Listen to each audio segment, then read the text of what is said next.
Biho byiza nibyo nkwifuriza wo ukomeje kubana n'inyunguramagambo official amahoro n'amahirwe umwaka mwiza Noheri nziza Noheri yo bisa nkaho turi kugenda tuyivamo dusatira ubunani cyangwa se umwaka mushya ndakwifuriza rero ko wazakubera uw'amata n'ubuki wazakubera uw'imigisha uw'ibyiza byose wumva ushaka uwo ukuzuza indoto zawe cyangwa kuzuza imipango yawe ibyo wapanze rwose bizagende bicamo kuzageza ugeze kuri ya ntambwe warotaga byo nibyo nkwifuriza rero kwifuriza ibihe byiza rero twumva udukurikira uri mu majyepfo amajyaruguru burasirazuba urengerazuba bw'u Rwanda mu mujyi wa Kigali nkwifuriza kugira ibihe byiza wowe twumva uri hakurya y'imbibi z'u Rwanda haba mu karere k'ibiyaga bigari Rwanda Burundi, Congo, Kenya, Tanzania, Mozambique n'ahandi Afrika yose rwose ndabasuhuje mbifuriza kugubwa neza hanyuma mbabwira ko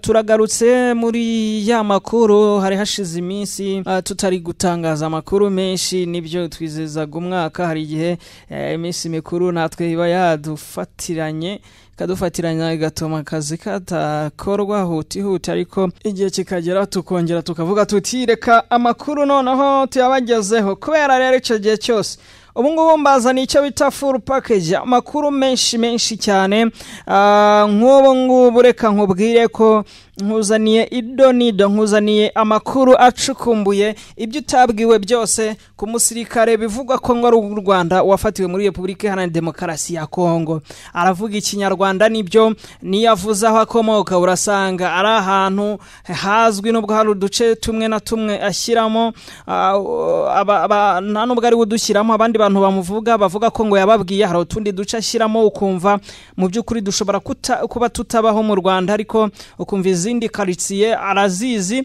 none se ushobora kuba wibaza ngo none ko bivuga kuriya bivuze ko ari umunyarwanda ese n'umusirikare cyangwa n'undi muntu igisirikare cya Kongo cyakoresheje babikora nka filime babigira gakino cyangwa bimeze bite ibyo rero nibyo ndibuze nkubwira nibyo nza kugusobanurira kubera ko yaba we hari ibyo yavuze igisirikare cya Kongo hari ibyo cyavuze M23 bavuga ko ngo ingabo z'u Rwanda zifasha bavuga ko ngo yari umwe muri abo ngabo bafasha M23 nayo hari icyo yavuze yo yatanze n'umucyo hanyuma ingabo z'u Rwanda RDF zishinjwa ko umusirikare wazo uwo musirikare ngo ari uwazo nazo hari icyo zatangaje byose rero nabikusanyije ndabikuzaniye hano kunyungura amagambo official banza ukande subscribe banza ukande like na share rwose tuzajye tubana umunsi ku munsi saa ku saa sekunde kwa sekunde hanyuma mambo yaendelee vizuri kama inavyohitajika kabisa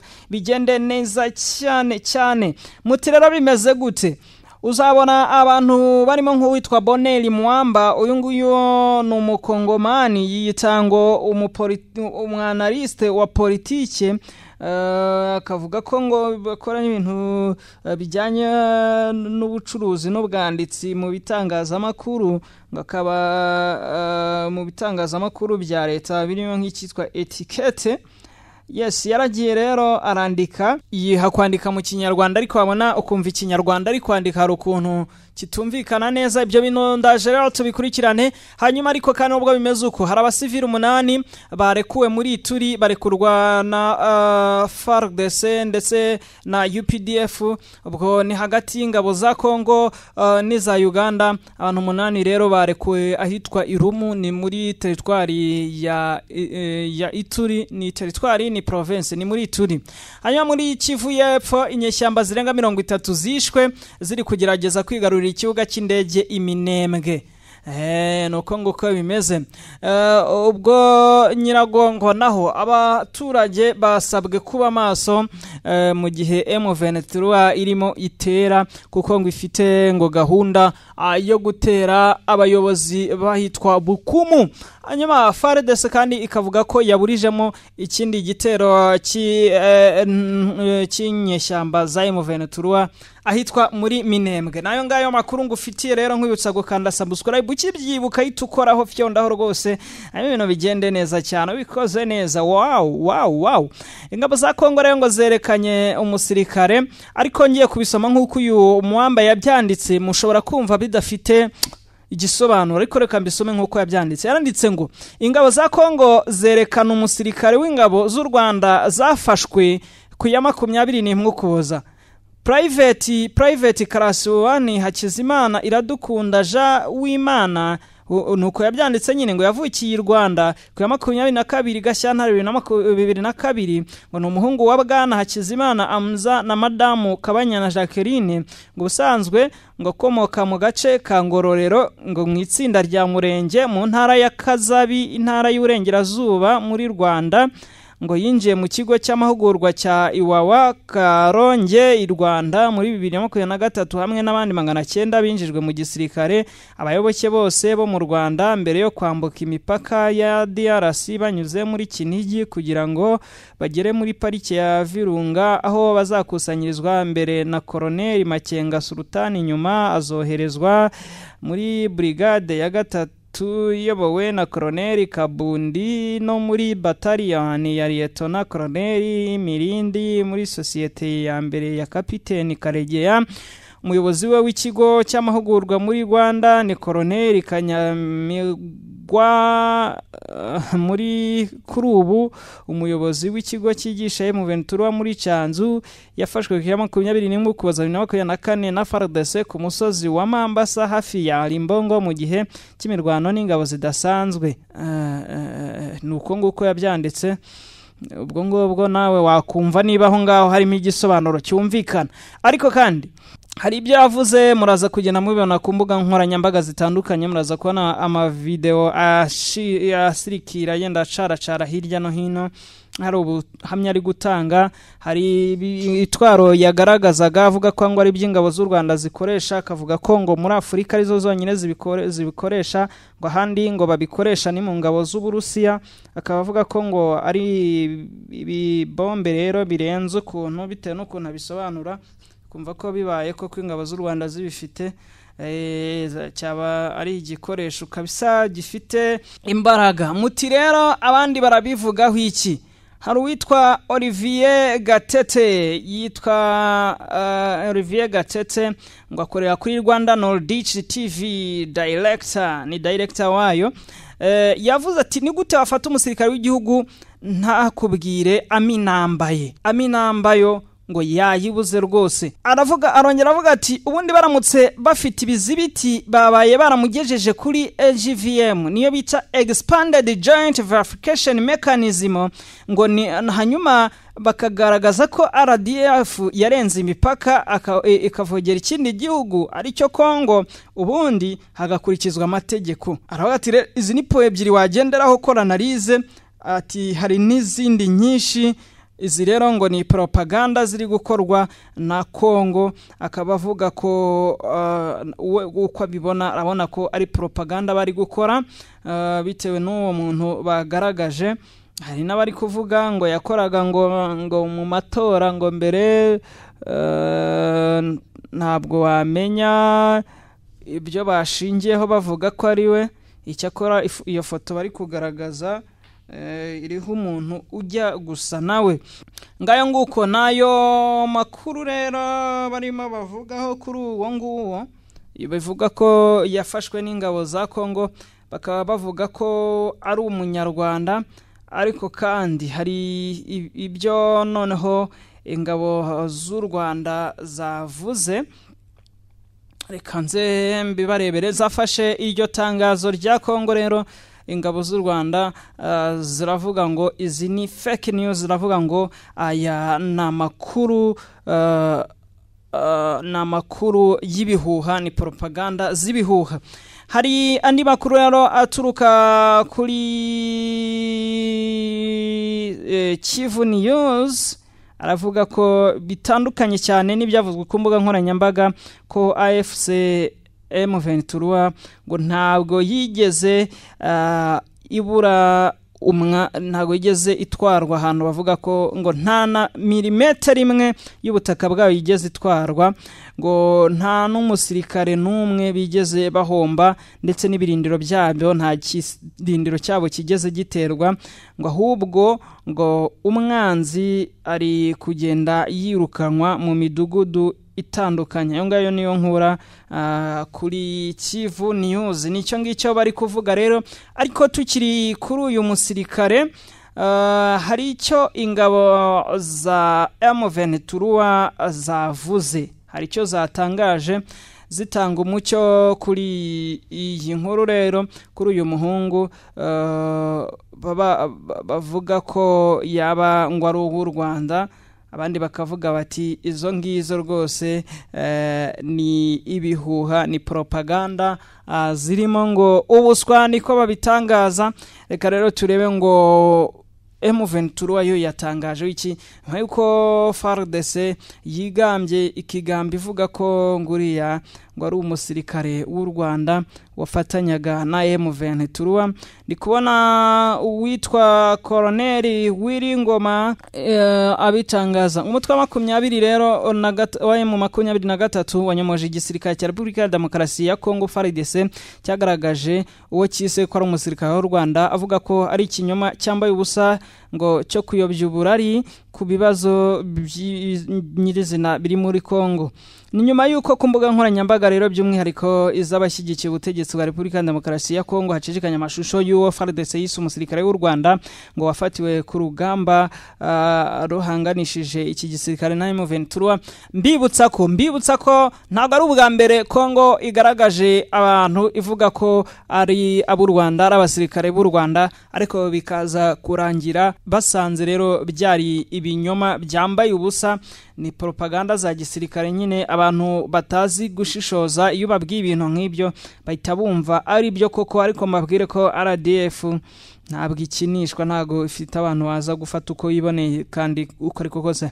Ni mu gihe guverinoma y'u Rwanda itahwemye guhakana ibirego by'ibinyoma Kongo ishinja u Rwanda ko igihugu cy'u Rwanda gifasha umutwe wa M23 usanzwe ugizwe n'abanyekongo baranira uburenganzira bw'abanyekongo by'umwihariko bavuga ururimi rw'ikinyarwanda bakomeje kwicwa. Umuvugizi wa M23 mu bya gisirikare yitwa Colonel Wiringoma mu butumwa yanyujije ku mbuga nkoranyambaga yanyomoje amakuru yatangajwe n'igisirikare cya Kongo ku cyise ngo ni umusirikare w'u Rwanda cyavuze ko yafatiwe ku rugamba. Yavuze ati ibi ni inyoma byakwirakwijwe mu rwego rwo kuyobya amahanga yo mu karere na mpuzamahanga ku bibazo nyirizina bihari. Colonel Wiringoma yongeye aravuga ati aya mayeri y'ikinyoma ahimbwa na guverinoma n'abambari bayo, ati akagira ingaruka ku nzira karenganye zihohoterwa kubera ururimi rwazo, ari n'uburyo bukoreshwa mu kubeshya amahanga. Colonel Wiringoma kandi yifashishije ifoto agaragaza ko ayo makuru ya FARDC ari ikinyoma, aho iki gisirikare cyise ko ari abasirikare b'u Rwanda ari abaturage bagiye bafatirwa mu bice batuyemo muri Kongo, bakabambika impuzankano ya gisirikare kuko baba bambaye imyambaro isanzwe, hanyuma bakaba babambikishije imyambaro ya gisirikare bagaragaza ko ari ibintu batamenyereye. Noza kubona n'ifoto yabo ko babagaragaza wa mugani ubona nyine ari abantu batamenyereye n'igisirikare, kabona yari yiyambariye nk'imyenda isanzwe, ariko ugasanga barengejeho ibindi bya gisirikare. Byanze bikunze rero hari no kuntu bimutonda ukabona ntari kubisobanura neza. Mu gace ko mu burasirazuba bwa Repubulika ya Demokarasi ya Kongo rero hari abanyekongo benshi bavuga ururimi rw'ikinyarwanda, ari nabo bibasirwa cyane bakagirirwa nabi n'ubutegetsi bwa Kongo bufatanyije n'umutwe wa FDLR.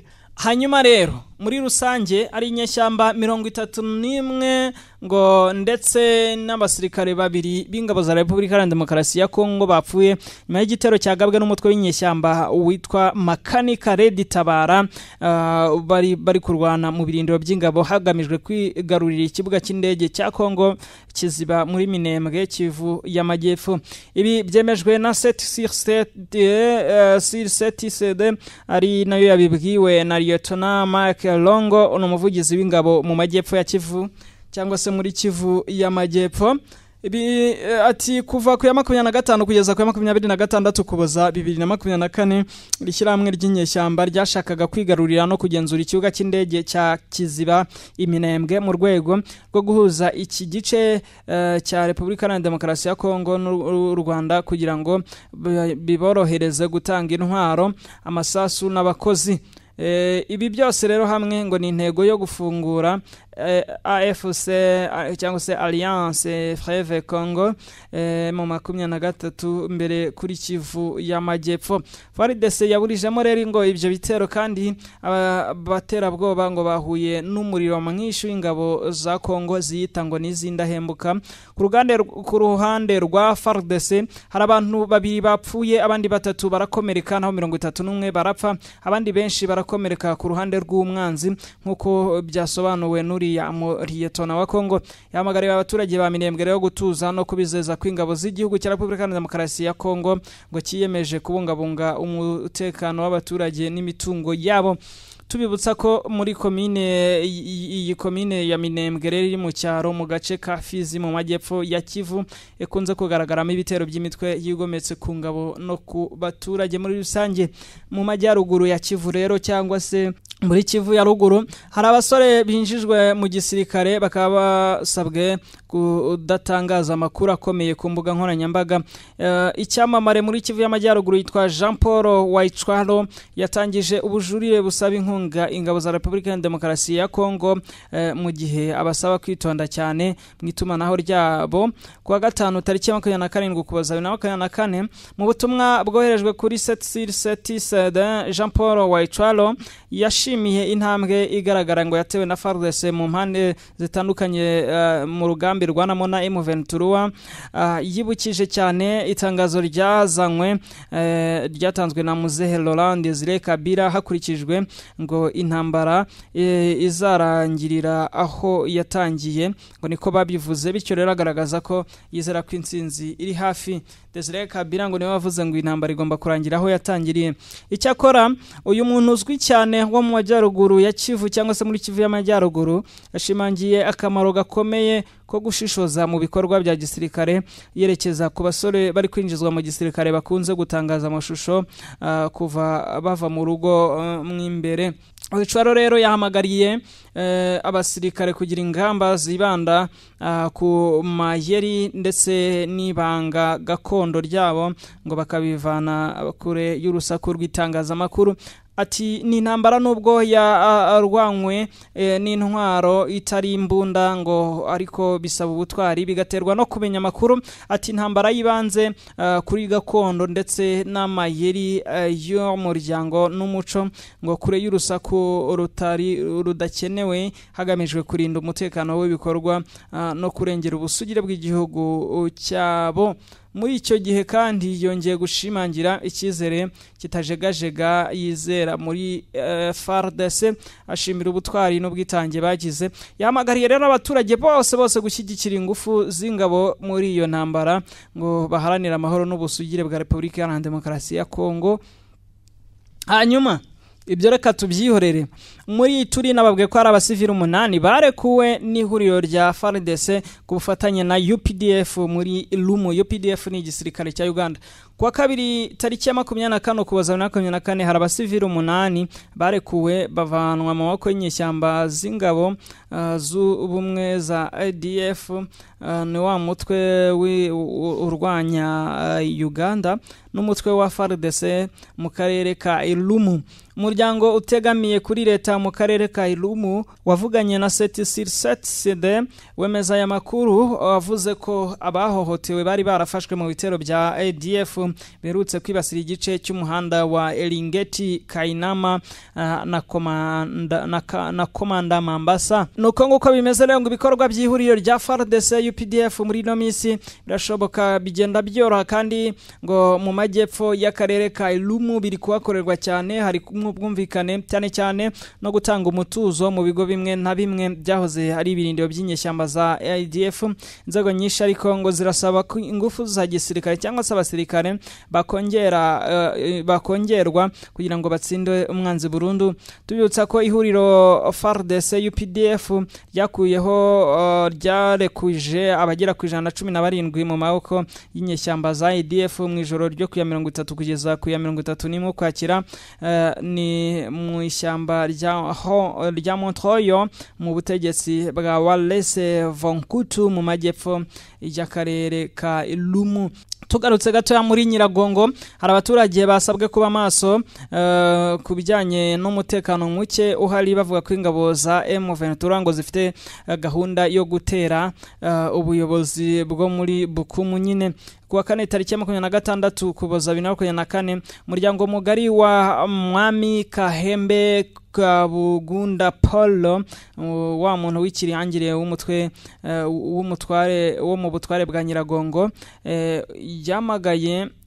wamagaye gushaka kwigarurira ubutegetsi no guhungabanya ubutware bwa Bukumu. Abari mu muryango w'ibwami bateraniye ku musozi mutagatifu wa Remera bagaragaza ko bahangayikishijwe n'ibikorwa bavuze ko ngo bikorwa n'amabandi ngo ari gufatanya na M23 kugira ngo bahungabanye imbaraga gakondo muri Nyiragongo. Nkuko babitangaje kuri uyu wa mbere rero, tariki ya 23 Ukuboza, itsinda ry'abantu bavuga ko bakomoka mu muryango umwe bagerageje kugaba ibitero kuri ibyo ku biro by'ubuyobozi bw'ubutegetsi bwa Bukumu. Intego yabo ngo yari uguhirika ubuyobozi busanzwe buriho no kongera gushyiraho uwahoze ari umuyobozi babona ko yabishobora. Mu guhangana n'iki kibazo, umunyamuryango w'ibwami ngo uyu muryango urasaba abayobozi byihutirwa ko hajyaho ingamba zihuse kandi zifatika zo guhagarika ibyo bikorwa by'urugomo no guharanira umutekano w'abaturage muri iki gihe, aho ubu baturage bari guterwa na M23. Umuvugizi w'uwo muryango rero niwe wagiye abivuga.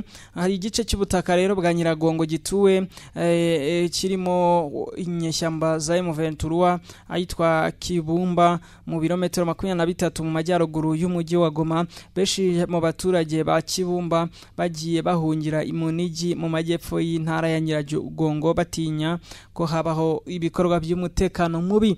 Hanyuma tukiri muri Kongo kandi FARDC yavuga ko yaburijemo iki gitero cya Red Tabara nari nabibabwiye ntago mbisubiramo. Yes, ngayo nguko rero na ya makuru yarazindutse avugwa. Nkwibutsa gukanda subscribe, like, share na comment kugira ngo imirimo yacu ikomeze neza nkuko bisanzwe. Gumana natwe rero, hanyuma amakuru natwe kuyakugezaho niyo nshingano yacu.